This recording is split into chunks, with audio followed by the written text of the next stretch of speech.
François Bayrou était au courant des affaires de viol à Bétharram, au moins à partir de 1998.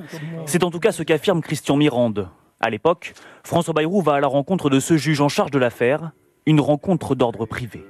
Il était inquiet parce qu'il y avait un de ses enfants élève, qui était élève à Bétharram. Ce qui ne m'a pas choqué du tout, puisque tout le monde en parlait, les journaux locaux. Il n'a rien appris, en venant me voir, qui n'ait été publié déjà auparavant dans les médias.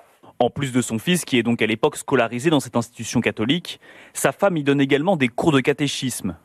Lors de cet échange informel, le juge Mirande lui confirme l'existence d'un cas avéré de viol et qu'un second est en cours d'instruction.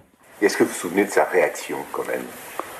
Oui, bien sûr. Il n'arrivait pas à le croire, il trouvait ça incroyable.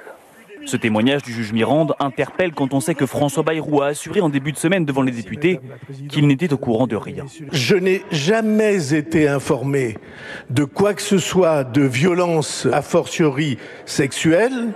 Jamais. Est-ce que vous croyez que nous aurions scolarisé nos enfants dans des établissements dont il aurait été soupçonné ou affirmé qu'il se passe des choses de cet ordre ? En l'occurrence, son fils était déjà scolarisé à Notre-Dame de Bétharram lors des premières affaires de viol. Hier soir, le porte-parole des victimes de Bétharram a annoncé que François Bayrou l'avait enfin appelé. Il lui reprochait de n'avoir eu aucun mot pour les victimes depuis le début de l'affaire.